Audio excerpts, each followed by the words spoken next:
पाकिस्तान को मेरी बात बता दो, तुम पाकिस्तान के मुसलमानों का तहफ्फुज करो, जिन पाकिस्तान के लोगों का वोट तुमने चोरी किया, जिसकी रिगिंग हुई है, दुनिया उसकी गवाह है, और इमरान खान को तुमने जेल की सलाखों के अंदर डाला, और तुम उम्मीद करोगे कि आप लोग हमारे बारे में, तुम किसी का भला नहीं कर सकते हो, तुम्हें जहां से पैसा मिलता है तुम पैसे के खेल के लिए कुछ भी करोगे और किसी को भी बलि का बकरा बनाओगे। ये चीजें हैं। मैं मुसलमानों के यहां को कहना चाहता हूं, हम ऐसे मुल्क के अंदर रह रहे हैं जहां जमहूरियत है।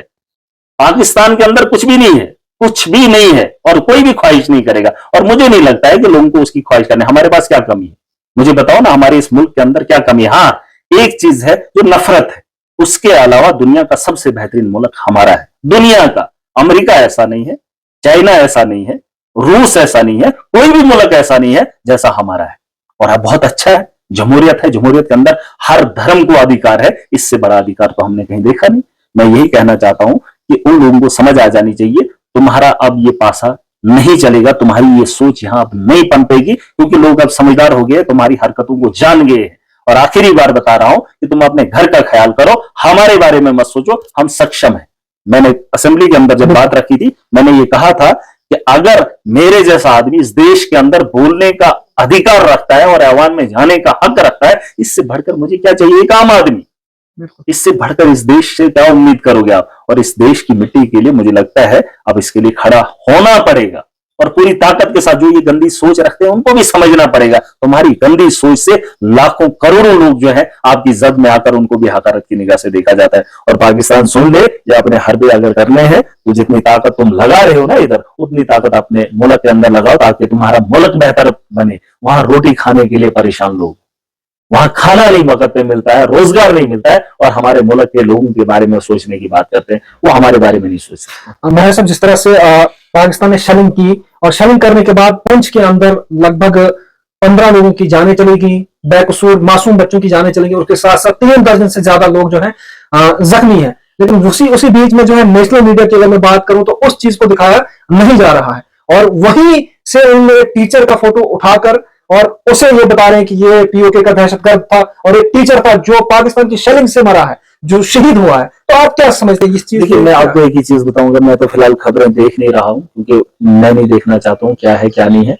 हमने जो जवाब दिया है उनको वो जरूरत थी, अगर वो फिर से दोबारा से कोशिश करेंगे, मेरी सरकार से ख्वाहिश रहेगी, उम्मीद रहेगी कि इनको ऐसा सबक सिखाया जाए कि दोबारा ये जिंदगी में कोशिश ना करें, कोशिश ना करें, क्योंकि बार बार ये चीजें हम नहीं झेल सकते हैं। जीने का अधिकार हमसे छीना जा रहा है। मैंने कहा ऐसे 10 साल के बाद चुनाव हुए, हमें जहां डेवलपमेंट के काम करने थे वहां इन्होंने ऐसा माहौल बना दिया कि जगह जगह परेशानी हो रही है। हर कोई ये सोच रहा है जंग कब होगी, और जो जंग की ख्वाहिश करते हैं ना, जब वो बारूद बरसेगा वो किसी को पूछ कर नहीं बरसेगा। पुंछ के अंदर हुआ, 73 लोगों की जानें कितनी गई है, कितनी गई है, आप अंदाजा नहीं कर सकते। इनको सबक सिखाना है आखिरी बार।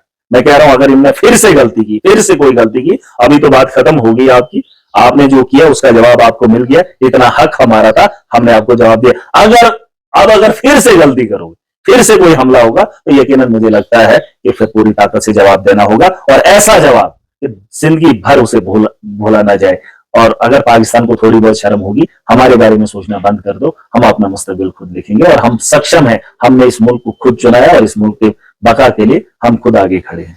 मैं सब आखिर पे मैं जम्मू कश्मीर के नौजवान, खास करके जो आपके साथ ज्यादातर, मैं कहूंगा 95% नौजवान जो है आपके साथ जुड़े हुए हैं, और इस वक्त इस खौफ में, डर में और सोच में है कि एक तो बेरोजगारी का मामला था, दूसरा जंग का मामला भी बीच में आया, तो उनके लिए क्या मैसेज देंगे आप? क्या करना चाहिए? जंग भी एक हिस्सा है, क्योंकि जब दुश्मन आपके मुकाबले में खड़ा हो जाता है तो लड़ेगा कौन? जवान ही लड़ेगा ना। उसके लिए भी हम लोगों को तैयार होना पड़ेगा, और जो मुल्क के हालात हैं उन्हें बेहतर करने के लिए भी नौजवानों को खड़ा होना पड़ेगा। हमारे कानों पे जिम्मेदारियां हैं, जो पुराने लोग थे उन्होंने अपना फर्ज निभाया, अब हम पे उनका कर्ज है, और उसे उतारने के लिए, चाहे आप इस नजरिए से देखें जंग के माहौल से या डेवलपमेंट के माहौल से, दोनों चीजों को हम ही लोग करेंगे, और उसके लिए हम लोगों को तैयार होना पड़ेगा। जैसे मैं अपने एक हिस्से की जिम्मेदारी निभा रहा हूं, और आज का जवान तभी वो जवान रहेगा जब जंग के हालात से निकल आएगा। अगर जंग का हिस्सा नहीं बनेगा, दुश्मन का मुकाबला नहीं करेगा, तो दुश्मन की गोली से तो मरेगा।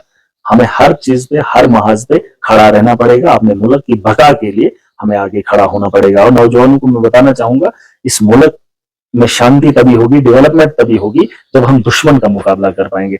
अगर दुश्मन हमसे ताकतवर हो गया तो ना हम जान बचा पाएंगे और ना हम अपना मुस्तकबिल लिख पाएंगे, ना नस्लों को बेहतर कर सकते हैं। इसलिए अगर जंग का माहौल है तो जंग के लिए तैयार होना पड़ेगा। अगर मुल्क को जरूरत पड़ेगी तो यकीनन मुल्क की बका के लिए हम सबको खड़ा होना पड़ेगा, जिसमें हमारा नाम भी अगर हमारी भी जरूरत पड़े। वैसे तो हम अपनी तरफ से कोशिश कर रहे हैं, लेकिन हमारी फौज इतनी ताकतवर है कि कभी मौका ना मिले। लेकिन खुदा ना करे अगर वैसा माहौल आ जाए तो जंग जो है आवाम भी लड़ सकती है, ऐसा नहीं है। और बहुत सारी जंगें जो है जो आवाम ने लड़ी हैं और जीती हैं। और नौजवान, खास करके जिन नौजवानों की आप बात कर रहे हैं, हर महाज पे नौजवानों को आगे आना चाहिए फ्रंट लाइन।